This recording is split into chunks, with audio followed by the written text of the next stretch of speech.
He is the head of accessibility and partnerships at Avid, the creators of incredible software used to create music and video such as Pro Tools, Media Composer. Ed Gray is with us this week, and he is the business owner, an entrepreneur, a Grammy award-winning engineer. He's a musician and a music technologist, having worked with incredible musicians, including one that comes up a lot when we talk about visual impairment, Stevie Wonder. Robert Arbatier, thank you so much for being with us this week. Rob, let's start with you. How do you describe yourself to others? Because I'm just reading things off of LinkedIn. The way I usually describe it is my life has always been half music and half technology. So I started on classical piano when I was 3 years old, and I have a whole history in music, and I love music, but I also, around age 9 or 10, fell in love with electronics and built my first computer and all that kind of stuff, and totally love that world. So my career has always been back and forth between music and technology. A lot of times it was guided by which was paying better, but it was also about where were the bigger advances. And then, at about age 21, my career took a huge turn back into music, and we'll probably talk about all that stuff. But I'm a music technology guy, sort of split 50-50. And that's a mixed kind of 50-50 between nerd and musician, which really paid off. But how did that happen? I had basically decided not to go into music, but then meeting Stevie Wonder and realizing there might be a career there, all of a sudden I was back into music. And through him, I met Michael Jackson and Whitney Houston and Ray Charles and a whole bunch of other people who I ended up working with, and my music career was born. But it was always a combination of music and technology. And I've told the story before. When my big leap with Stevie was that he had sort of abandoned the band I was working with to go on tour. And that's when I wrote him this sequencer called S, very clever name. It's called S for sequencer. And what I did is I bought him a computer with the last of the credit on my credit card. And I found out where he was going to be staying, which was the Plaza in New York. He was at Madison Square Garden, I think. And I just said, hey, Stevie, I'm Rob. I'm in that band Mix that you're going to be producing. And I've got something here that I think you're going to love. And I need to show it to you now because I have no money left whatsoever. I spent it all to bring this to you. And so if you like this, I need you to buy it from me tonight, because I'm completely broke and we can get on with things. And if you don't like it, then I'm giving up on the music business and I'm going back down to Philly, which is where I was from. And I'm just moving back in with my parents. And that's the end of this. Because at this point, it had already been about 9 months since I had moved to LA to work with him. And then he left on tour. So he said, well, let me see what you got. And so I went in to his room with him. And I had never seen a suite like that at the Plaza before. I mean, it was like 10 times bigger than the apartment I was living in. But I set up the keyboard, he had keyboards there. I set up the computer on his dining room table, and I showed it to him, and he just completely lost his mind. He loved it. We ended up staying up the whole rest of the night, and I was actually making software updates for him while he was playing with it. And then not only did he want to keep the system, but I ended up finishing the whole tour with him, making software changes like after every show. And by the end of the tour, we were actually using the computer on stage. And his other technical guy, a great guy named Bob Braylove, was on his way, like transitioning to a gig with the Grateful Dead. And that meant there was an opening. So by the end of that tour, I was also Stevie's technical director for the tour. So it ended up being this huge pivotal time in my life. And at that point, I was definitely back in the music business. I got to watch him work with, at the time, with what were his tools at the time, like the Lin 9000 was his main drum machine and sequencer. And I saw the way he flew on that, and he was really good with that. And he and Roger Lynn had worked together some, Roger Lynn knew how to make it largely non-visual for him. And so I got to see Stevie really fly on that thing. And I saw the way he had some other systems like the Fairlight and the Synclavier, which I had only seen in documentaries. Like I'd never seen them up close. These were synthesizer systems that were like $200,000-$400,000. So not most people had them. So I'd seen them in magazines, but I had never seen them up close. And those systems he needed operators for, and he couldn't run them himself. But the Lin 9000 he could run himself, and the DMX drum machine and the Emulator 2 sampler and some of these really early gadgets. And there's no reason he couldn't use a computer himself. And he told me when he found out I was a computer guy, which is how I was introduced to him. When this band in Philly introduced me first to him, they said I was a computer guy. Because selling me as a dorky white keyboard player from Philly was not going to go anywhere. But as a dorky white computer nerd, he didn't have a lot of those. And so I immediately saw what he liked about a synth and what made it easy for him. And this was right when the DX7 had first come out, or no, it had been out for a little while, but he was just starting to use it a lot. And I saw that they had put the little braille tape on it for him to be able to, find all the buttons, because it was completely flat, so impossible for a blind guy. But if you put the little braille tape on it with one of those little label makers, you could make it non-visual. And I saw the way he used that. And I saw that he had some early braille devices that could hook to a computer and become the screen for the computer. By the way, one very quick funny story about the braille label maker. For one of Stevie's birthdays, after I'd been with him for a little while, we got him whatever the next generation of DX7 was, and it also had the flat labels. And we put all the stickers on it so he could use it non-visually, and presented it to him for his birthday. And he started playing with it, and he started laughing. Like, in a way, I hadn't really seen him laugh. We were like, what's so funny? And it turned out we'd put all the braille stickers on upside down. Oh, no. How to read braille. So at that point, I then learned how to read braille, but I'm one of the few idiots who could read braille visually. My touch wasn't sensitive enough, but I could look at it and read the braille, which is not a real marketable skill. But in the Stevie Wonder world, at least it meant I wasn't going to put his stickers on upside down anymore. Okay, let's turn to Ed Gray, who also joins us. Ed, let's let you have a word in here. You've been an accessibility advocate in your role in Avid for years now, and you're visually impaired yourself, right? I've been at Avid forever. I've been there for 25 years last November. So I have diabetes, and I have diabetic retinopathy, which is this unfortunate complication that you get when you've had diabetes for a long time. And it's where your capillaries, your small blood vessels in your eyes rupture. I discovered that my vision was serious. I remember I was in Boston at Avid headquarters, and I was trying to plug in some cables. I had a Pro Tools TDM system and some other finicky stuff that you had to plug in. I needed some assistance. I remember that being a moment where I said, I can't do this independently. A lot of us who have lost vision over time can certainly relate to that, Ed, I think. Is that when accessibility came to Avid? Did it come because you needed it yourself? There was definitely an interest in supporting blind users.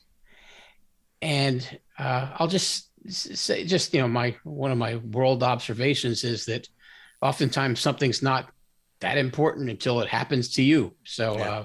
I was the head of the third-party developer program, and people approached me for this, and I was, like, I love you, man. That's the most beautiful thing I ever heard. Good luck. We can help. And then once my vision started to fail and I wanted to use our tools, I became a spokesman and driver for it. Now it's fully baked. It's a kind of a first-class citizen in our development. We test for accessibility with Pro Tools and Sibelius. We're starting to work on accessibility for Windows. So it's a very, very important initiative. I'll just add, there's been a big change at Avid, and obviously Ed is driving things in an amazing way now, but it took a long time for them to really kind of embrace the accessibility thing. With Stevie, I was always trying to talk to manufacturers to get them to make their stuff more accessible. Ed, I imagine you had to educate a lot of people at Avid when you were there during your time, especially as you started losing your vision. Did that ever get tiring? Did you find it cumbersome? It never gets tiring. And in fact, it's kind of gaining momentum as we speak, because an accessibility program at a company like Apple, well, let's start like an accessibility program in a company like Apple or Microsoft or Google. You hire a seasoned chief accessibility officer who's gone to school and knows the drill, knows how to organize a large corporate program. For a company like Avid, you can't, you don't necessarily have the luxury of building a department. So you have to take the accessibility support wherever you can get it. And usually there are employees who, like me, have lost vision, or they have a relative that's lost vision, or they've had an accident, or they have a temporary loss of vision. Very important that a lot of disabilities are temporary. And you have to build a coalition and have some objectives, some kind of, in Avid's case, quarterly objectives, just to keep the program vibrant.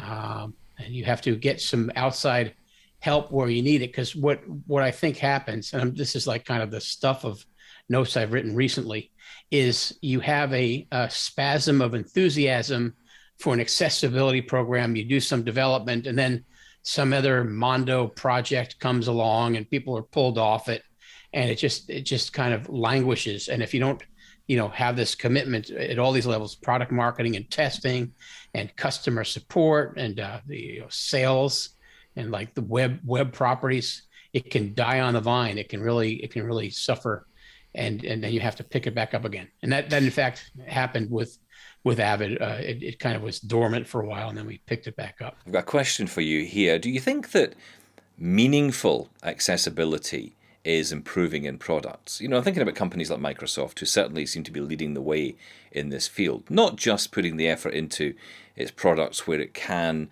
but also evangelizing and talking about accessibility. Do you feel things are getting better? Yeah, I see it through, like I stated a slightly different way, but it's the same message. And it's just that, here we are, we're DigiDesign, and we're Avid, and we're trying to make creative tools so people can do this great thing, create audio and video content, and we want to include everyone. So part of that message is like, as above below, as below above. We want to say anyone's invited to this party. And also, ideally, and it isn't ideal, you walk up to Pro Tools, whether you are normally abled or have some sort of a disability, and you use Pro Tools or Sibelius or other products the same way. It's universal access. It means that everyone uses it the same way. You don't have Pro Tools for the blind guys and Pro Tools for the sighted guys. Guys, I know we dived into the topic right off the start, but we never asked you, how did you guys meet? Yeah, well, actually, I met Ed decades ago in probably his earliest days at Avid, in the 90s. Yeah. Just because I was a beta tester for Pro Tools for a long time, and I just met him as one of the cool guys at Avid, I guess I met you at DigiDesign. Yeah, we both. Rob's visited the company. We both roam the similar trade shows. Yeah, we would run into each other a lot, and Ed was also involved with third-party plugins, which I was super interested in. Mm-hmm. I will say, in the beginning, I was purely a Microsoft and Windows guy because there was no way to make the Apple stuff accessible for Stevie. Yeah. So in the 80s and 90s, when everybody was switching to Macs and Apple stuff, we weren't. I was known as like a diehard Windows guy because I was creating the software in Windows. There was just no way to do it on the Mac. And that changed later as Stevie and Steve Jobs became friends, and Steve Jobs started focusing more on accessibility. There was a real personal connection there. That is one of the reasons the iPhone is so accessible. A lot of people don't realize it, but Stevie had a lot to do with that. But in the early days, I was all Windows. So I was the first Windows NT Pro Tools tester back when that was wow. Those were dark days, but and so I was very involved with Avid in those beta days because I was really pushing to get Pro Tools more popular on Windows. And by the time they really had Windows figured out, we had switched to Mac. Rob, did you have any involvement directly with Steve Jobs? No, Stevie and he would interact on a personal level, and I'm sure that they discussed the tools that Stevie had at his disposal. But I think it was more about Stevie convincing him and anybody who would listen, frankly, about making everything more accessible.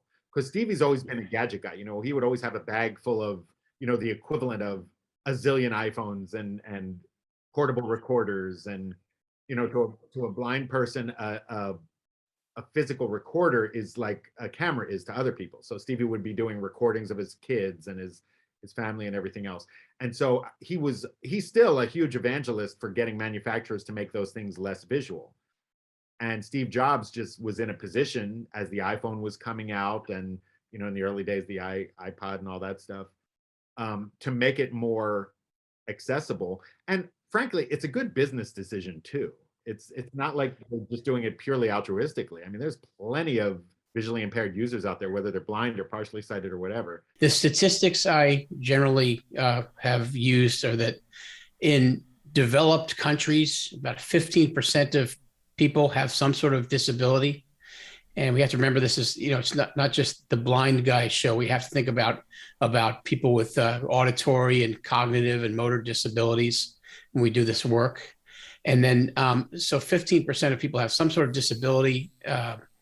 they could be temporary disabilities. If you break your if you bust your hand, you're disabled. If you kind of if you so there's invisible disabilities like schizophrenia and reading issues, and then from there, as far as blindness goes, I believe, based on what I've researched, that 0.5 to 0.75% of our potential users are blind enough that they can't use a screen even with assistive devices. So they have to rely totally on audio and touch. And then another 3 to 4%, like me, are low vision. So you can kind of get by with some assistance. So we do stuff for colorblind users. We have a dark mode in Pro Tools now where you can adjust the color schemes if you have red green color blindness. So it's something.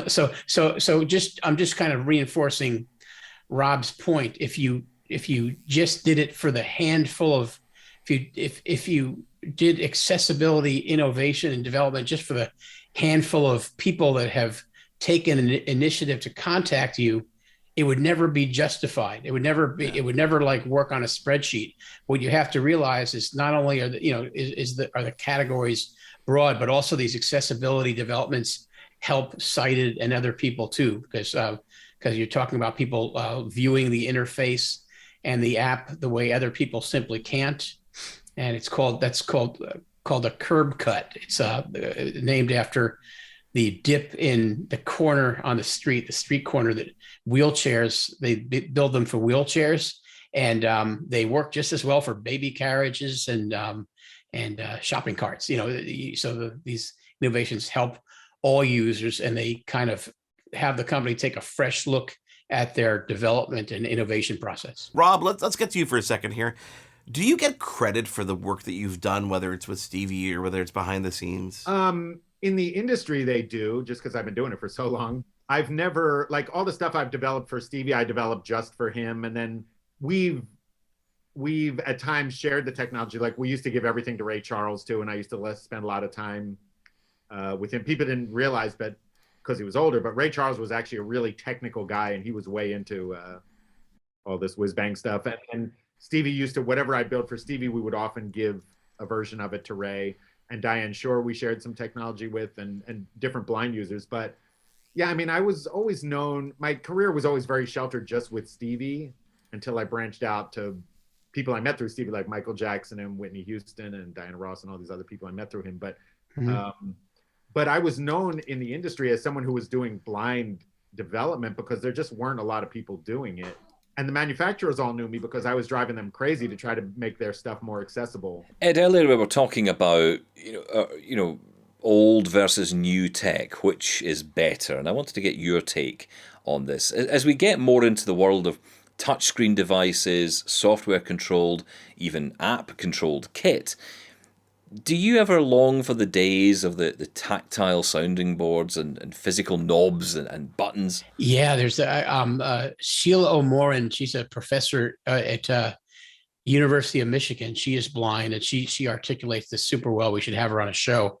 But she was cutting tape and splicing it for the BBC and had a great career, and she lost her eyesight. And things were going okay because she worked with knobs and scissors and tape, and then everything became electronic, and all of a sudden she was locked out of it. So she experienced exactly what you're talking about. Things were on flat panels and on computers, and there were no tools for her to adapt to it.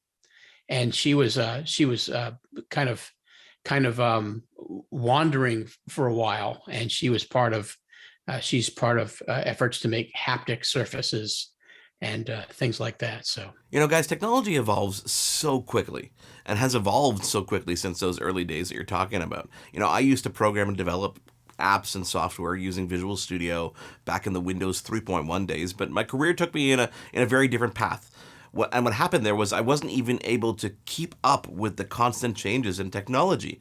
And, 5 years later, you kind of lose it. So how are you guys keeping up? How are you, Rob, able to keep up with the changes in technology and adapt to what's going on? Yeah, we keep up with it, and I keep up with it. On top of the music stuff I've done, I am also involved with several startups, and I'm running 3 different companies right now.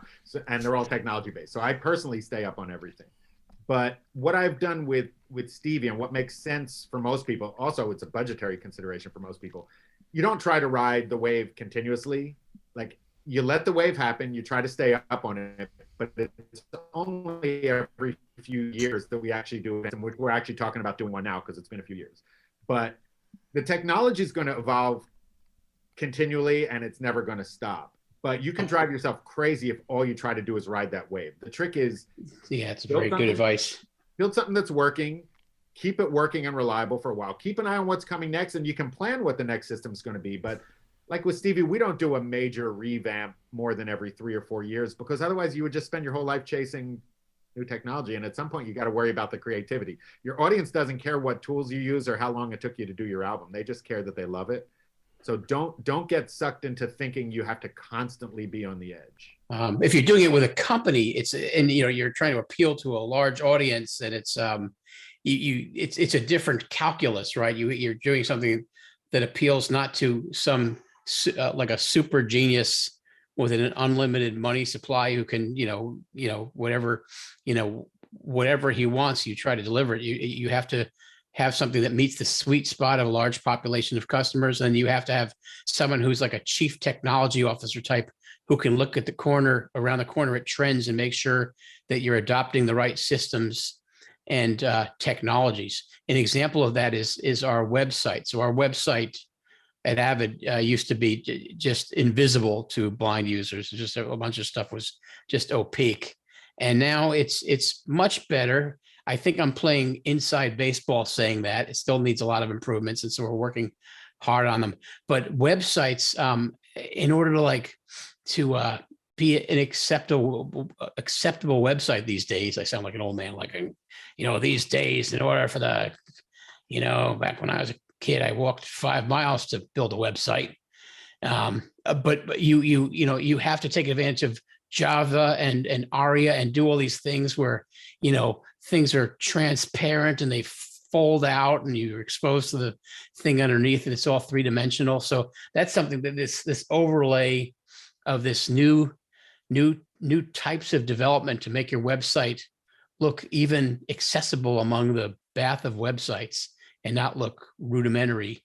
That's an example of like an evolving technology where you have to make decisions based on your resources to stay on top of it. When I used Pro Tools, I knew the common and most important thread was never update your computer. If there was an operating system update to Mac OS, do not wait until you get confirmation from the company, in this case Avid, or when it was back in the day it was DigiDesign. Once you found out that all your plugins were going to work and the hardware was going to work, then you hit that update button. That's important still today, right? That is the number one cardinal mistake people make. Just wait till the technology, unless you don't really care about not being able to be creative anymore. Yeah. The technology is not ever what's stopping you from being creative. And if you're blaming the technology, you're not looking at the process correctly. Yeah. I will say this conversation, and I've known Ed forever, but this conversation is really clarified for me. I'm at the consumer end of all this stuff. And so I get to decide, when do we upgrade? Is it worth it? Is it not worth it? And Ed's job is to continually feed us the reasons to wonder, is it time to upgrade? Is it not? And so we're kind of on the same mission here, but at opposite ends of it. Guys, let me put this to both of you. What advice would you both give to people who might be musicians at the moment who may one day have to face the news that they might lose their vision? What advice would you give to that person and give them some hope that, if that were to happen, it's not all over? What I realized, especially in the earliest days with Stevie, is that anything that we would do that would make a system require less visual interaction made it better for sighted people too. So when Cubase added the M key to mute a track, guess what? Everybody started using it. It's not like only blind people were using that. It just made it better for everybody. And the best tools are the tools you don't have to look at that free you up to be creative. As a classical pianist, I learned as a kid, you don't look at your hands while you're playing. You look at the music. The same is true. If you're working on music, you put your head in the space of creating the song, not looking at the tools. So the very best tools that are out there don't require a lot of visual interaction. And I realize that sets aside a lot of, mouse-based things. But truth is, any tool that you can use from a keyboard and that you don't have to stare at a screen, that frees you up to be creative. So what I would say to anybody, and I've talked to a lot of people losing their vision, I have people in my family in that situation. The trick is identify the tools that are the best non-visual tools that you would use anyway, even if you weren't losing vision. You know, I grab boards, it doesn't require me to look at the screen. I do everything with keyboard commands, and I use the mouse as little as possible. So I'd say to a sighted person who's listening to the site, this is a gift that you have this site for a while even.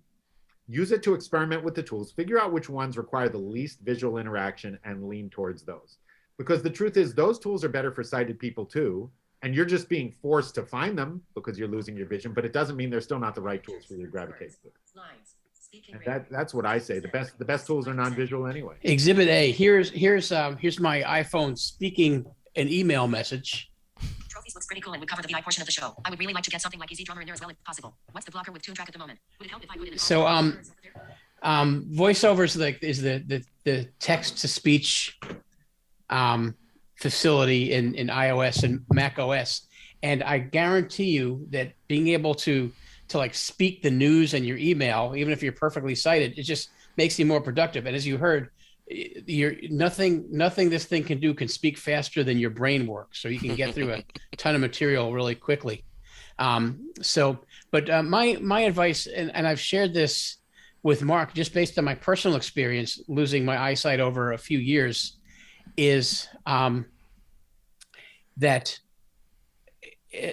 initially I tried to hold on for dear life to the standard ways to make the screen more visible. So I was enlarging text and reversing the colors on the screen and putting things in high contrast mode, and that worked for a while. And then it was like peeing on a brush fire. You know, it just didn't help anymore. And I would work for a couple of hours, and then I would have to take a rest. I would lie down, and I would see the letters in the same fonts and the same color racing across my field of vision. I would see actual words. And that was because my brain wanted to do something with the parts of the brain that used to see. So again, not only did my eyes hurt, but my brain was on overload. And when I started to let go of that and use the text to speech tools more and learn the commands and macros, I just felt so much better. And so as you're losing your eyesight, you have to discover what tools are available and how to get them, and go to a clinic on how to use them. And if you thought that the blind community as a whole did this reliably, you'd be wrong. I think that many people in blind and disabled communities let these changes and innovations wash over them. And they're neither motivated or they may not know how to reach out and take advantage of them. So you have to get a buddy or a friend or go to a support center like a Lighthouse. A Lighthouse is a blind resource center that they have in most major cities, and learn the tools. And so it's a form of acceptance, and it's a form of learning that some people are prepared to do and some aren't. But it'll change everything. It'll make it so that when you look at a PowerPoint presentation, you don't have your heart is not in your stomach by the time you're done trying to read it. So use the tools, and they're excellent on Mac OS and Windows. So Mac OS has VoiceOver. That's the built-in speaking tool, and it's part of Mac OS. You get it. You don't have to like buy anything else, and it's built in. It improves every time. And then Windows has had Narrator, and that used to be pretty simple, but it's gotten a lot better. So on both those OSs and on mobile OSs, there are tools to speak the text. I'm just going to point out one other quick thing. Also, like Ed, through what he's been doing at Avid, he knows a ton of really, really talented blind users who are flying on the technology. And so there's nothing wrong with reaching out to a manufacturer and saying, look, I want to become part of that community. I want to meet these experts. Like the last time I was at the NAMM show with Eddie, introduced me to all these people who are flying on Pro Tools without looking at it, faster than a lot of the sighted users. Yep. I know. Become part of that community. Reach out. These manufacturers are they view you as a customer, and so you're important to them. And really get involved, and you'll meet other people in the same boat. It may not be the biggest club in the world, but there are definitely other people going through what you're going through. Yeah. And that way the accessibility changes will be meaningful. And like I say, it won't be a bunch of empathetic sighted people prioritizing the features. They'll be based on real world recommendations and needs of blind and disabled users. Rob, Ed, thank you so much for taking the time to join us in these past 2 episodes. I hope you guys at home have learned a lot from these guys, because it's not often you're going to get 2 people of this caliber in a room like we just did on Double Tap.